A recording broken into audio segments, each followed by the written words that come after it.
नमस्ते विद्यार्थियों, विद्या भारती संस्थान द्वारा चलाई जा रही ऑनलाइन क्लासेज में आपका हार्दिक स्वागत। आज हम पढ़ेंगे कक्षा 10 विषय सामाजिक विज्ञान का जो हमारा 4th चैप्टर है विश्व इतिहास के बारे में आज हम अध्ययन करते हैं। 4th चैप्टर में विश्व के इतिहास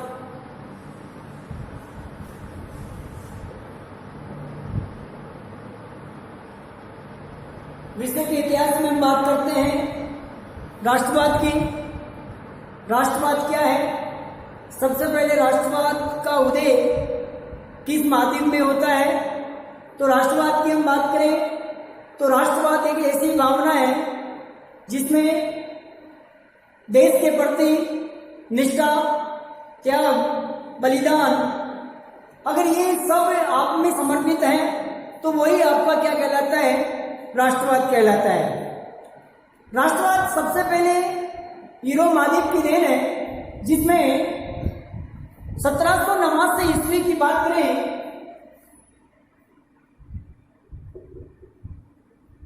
1789 ईस्वी में फ्रांस में क्रांति होती है।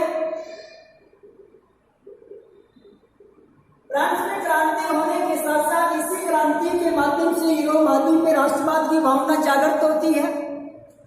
और पहले इस क्रांति से पहले की बात करें तो एक राष्ट्र की कल्पना न कहीं क्षेत्र की कल्पना की जाती थी, लेकिन इस क्रांति के बाद पूरे यूरोप महाद्वीप में एक राष्ट्रवाद की भावना जागृत होती है लोगों में, और अपने राष्ट्र की अलग से अपना एक राष्ट्र हो, अलग से अपना भाषाई समुदाय हो, अलग से अपनी नस्ल के लोग हो। ऐसे ही लोग जिस क्षेत्र में केवल एक भाषा बोली जाए, एक धार्मिक लोग, एक धर्म के लोग रहे और उसमें केवल एक नस्ल के लोग पाए गए, वो क्या कहलाता था? राष्ट्र कहलाएगा। तो राष्ट्रवाद की भावना जिसमें व्यक्ति की उत्तम निष्ठा हो, तो राष्ट्रवाद किसे कहते हैं? राष्ट्रवाद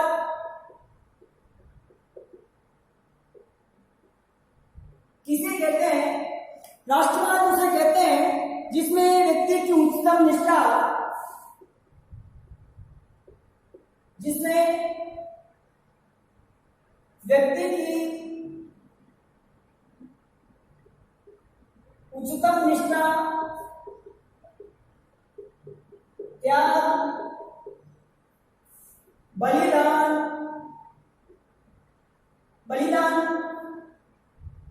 एकता, समर्पित हो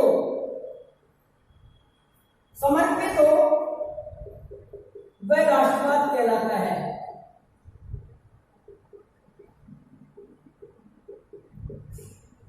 वह राष्ट्रवाद कहलाता है।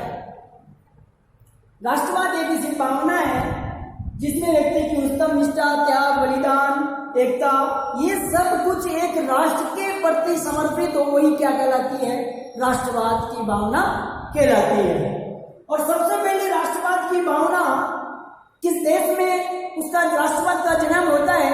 तो 1789 में फ्रांस में उसका जन्म होता है। फ्रांस क्रांति से शुरुआत मानी जाती है और इसी के माध्यम से धीरे धीरे पूरे यूरोप में नया होकर अलग अलग माध्यमों में अलग अलग राष्ट्रवाद की भावनाएं फैलती जाती है। राष्ट्रवाद क्यों फैला? क्योंकि स्वतंत्रता, समानता, बंधुत्व, भाईचारा, ये ऐसी एक चीज है जो सभी को इसकी आवश्यकताएं पड़ती है। इसलिए राष्ट्रवाद की भावना फ्रांस क्रांति से अभिव्यक्ति की भावना शुरुआत होती है। अब बात करते हैं कि राष्ट्रवाद के उदय के कारण क्या है, उसके बारे में चर्चा करते हैं। राष्ट्रवाद की यूरोप में उदय के क्या कारण रहे?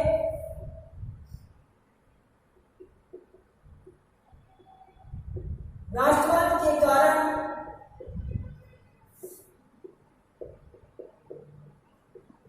यूरोप में राष्ट्रवाद के क्या क्या कारण माने जाते हैं? तो सबसे पहले बात करें मध्यम वर्ग का उदय। पहले बात करते हैं काल में मध्यम वर्ग में उदय, उदारवादी राष्ट्रवाद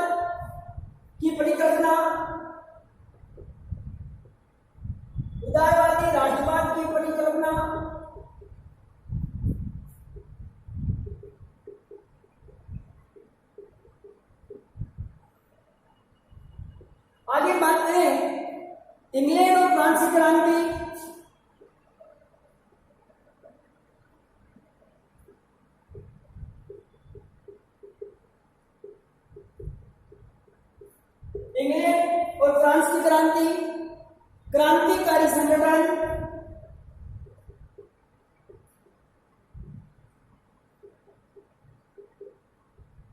क्रांतिकारी संगठन।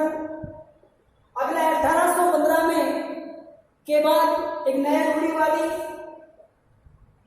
1815 में एक नया रूढ़िवादी सोच का परिवर्तन,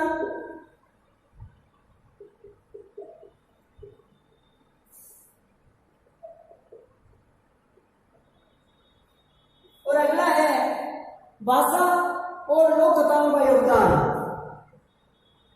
भाषा और लोक कथाओं का योगदान।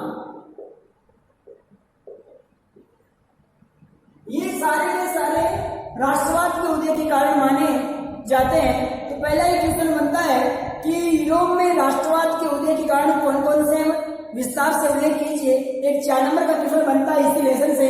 मध्य वर्ग में उदय, उदारवादी राष्ट्रवाद की परिकल्पना, इंग्लैंड और प्राचीन क्रांति, क्रांतिकारी संगठन, 1815 में एक नया रूढ़िवादी सोच का परिवर्तन, भाषा और लोक कथाओं का योगदान। ये सारे के सारे राष्ट्रवाद उदय के कारण माने जाते हैं। मोस्ट इंपोर्टेंट क्वेश्चन बनता है यही कि यूरोप में राष्ट्रवाद उदय के कारण कौन कौन से हैं। अब बात करते हैं औद्योगिक क्रांति की।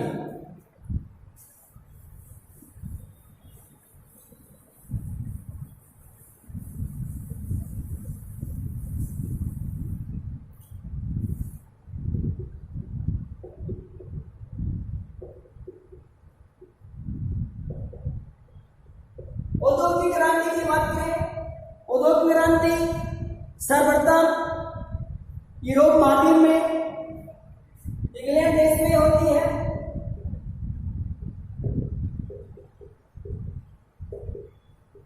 पहले ही प्रश्न बनता है कि औद्योगिक क्रांति की शुरुआत कहां से मानी जाती है।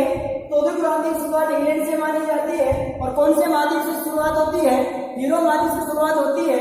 औद्योगिक क्रांति किसे कहते हैं? इसकी परिभाषा है औद्योगिक क्रांति से पहले हस्तशिल्प मशीनों के आने से पहले हाथों से जो कार्य होता था, उस कार्य के स्थान पर उद्योगों का जो तकनीकी जो विकास हुआ, आर्थिक जो विकास हुआ, वही क्या कहलाता है? औद्योगिक क्रांति कहलाती है। हम बात करें इसमें उद्योगों का आर्थिक है, उद्योगों का आर्थिक है, तकनीकी विकास ही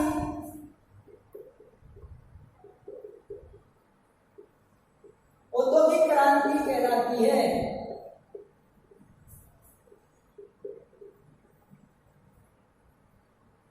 जब उद्योगों का आर्थिक और तकनीकी का जो विकास हुआ, हस्तशिल्प हाथों पर जो पहले वस्तुएं हाथों से बनाई जाती थी, उनका स्थान मशीनों ने ले लिया। और मशीनों ने जब स्थान लिया तो उद्योगों का आर्थिक और तकनीकी विकास तीव्र गति से होता है। और यही क्या कहलाता है? औद्योगिक क्रांति कहलाती है। आगे बात करें औद्योगिक क्रांति में होने वाले परिवर्तन क्या है। औद्योगिक क्रांति में होने वाले परिवर्तन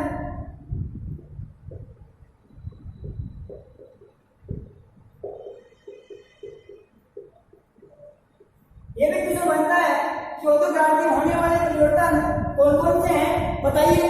तो पहला है कृषि कार्यों में मशीनों का उपयोग बढ़ा,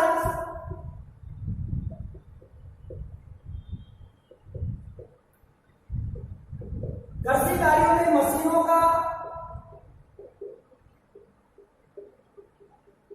उपयोग बढ़ा। तो पहला यही है कि कृषि कार्यों में जहां हमें पशुओं के माध्यम से पहले कार्य करते थे, उनका स्थान मशीन ले लिया, इसका उपयोग बढ़ता है। दूसरा है बैंकिंग पद्धति का विकास हुआ। तीसरा है यातायात के साधनों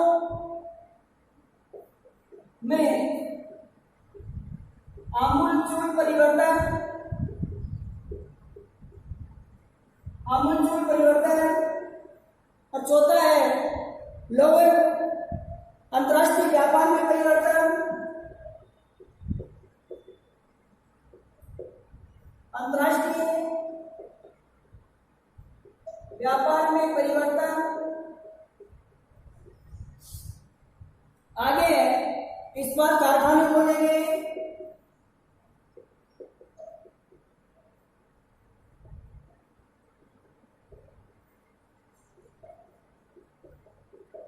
तो ये परिवर्तन होते हैं औद्योगिक क्रांति से होने वाले परिवर्तनों में। और कम मानव श्रम पर अधिक उत्पादन, कम मानव श्रम पर अधिक उत्पादन। पहले एक व्यक्ति कार्य बहुत दिनों में करता था, लेकिन एक मशीन अब एक व्यक्ति हजारों व्यक्तियों कार्य करने लग जाती है, तो वह कम मानव श्रम पर आधारित उत्पादन होता है। तो ये सारे के सारे औद्योगिक क्रांति में होने वाले परिवर्तन है। तीसरा बनता है इंग्लैंड में होने वाली क्रांति में होने वाले परिवर्तन कौन कौन से बताइए। तो ये के सारे पॉइंट्स उस आंसर में आ जाएंगे। अब बात करते हैं आगे।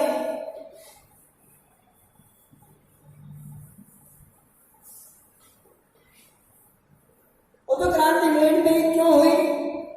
औद्योगिक क्रांति इंग्लैंड में क्यों हुई? सबसे पहले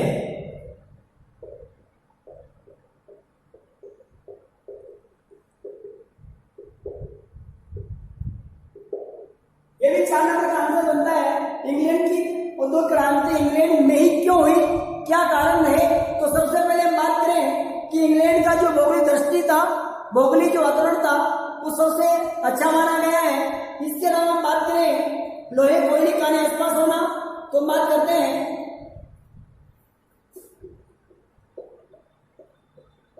इंग्लैंड का भौगोलिक दृष्टि से विशाल होना। पहला कारण यह है कि वो इंग्लैंड का जो भौगोलिक दृष्टि है वो विशाल था, बहुत बड़ा था। दूसरा जो कारण है लोहे और कोयले की खाने के आसपास होना।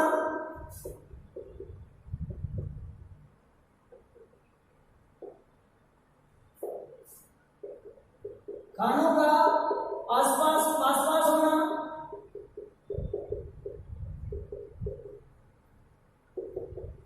अगला है उपभोग के अनुरूप उत्पादन होना।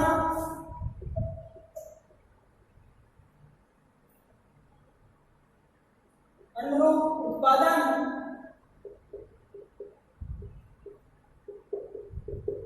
होना। अगला है अर्थ कुशल कारीगरी की उपलब्धता।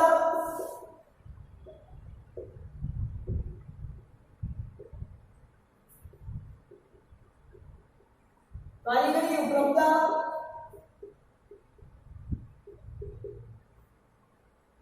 तो ये इंग्लैंड का भौगोलिक दृष्टि से विशाल होना, लोहे कोयले खानों का आसपास होना, उपभोग के उत्पादन होना, कारीगरी उपलब्धता होना।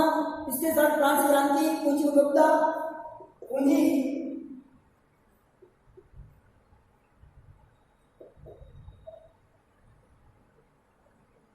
पूंजी उपलब्धता होना।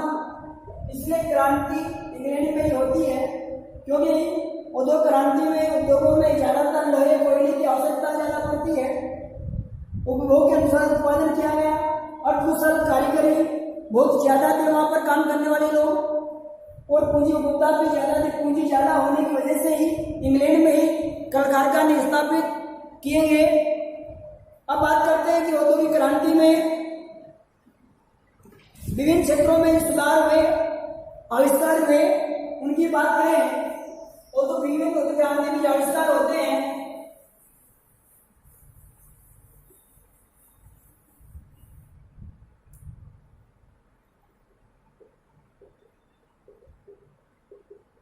उद्योग क्रांति में जो आविष्कार होते हैं वो आविष्कार कृषि में, वस्त्रों में, लोहे में और संचार में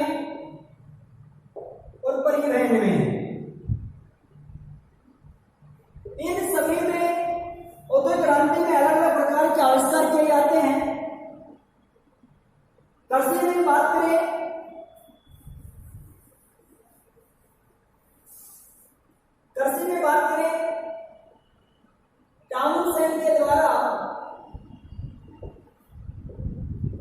फसल चक्र का सिद्धांत दिया गया।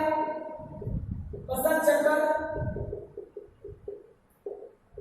सिद्धांत दिया कि 1 वर्ष में 3 प्रकार की फसलें उगाई जानी चाहिए। ये क्या कहलाता है? फसल चक्र कहलाता है। इसमें बारे में आगे जेथरो टल ने बीज बोने की मशीन बनाई।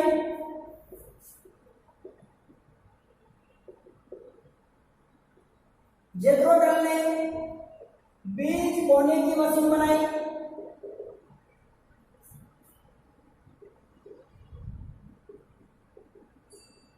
ये सारे कृषि में आविष्कार होते हैं। इसके अलावा हम बात करें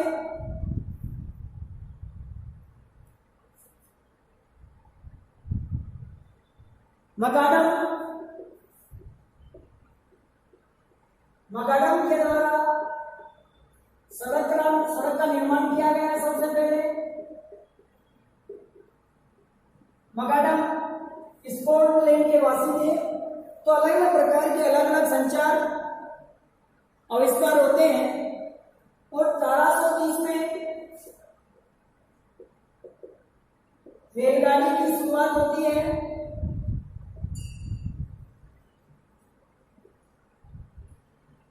इंग्लैंड में होती है रेलगाड़ी की शुरुआत। और मैनचेस्टर से लिवरपूल के मध्य इसकी शुरुआत मानी जाती है ट्रेन की। तो वो सारे आविष्कार, अनेक प्रकार के आविष्कार कृषि, संचार, लोहे, वस्त्र, परिवहन में होते हैं।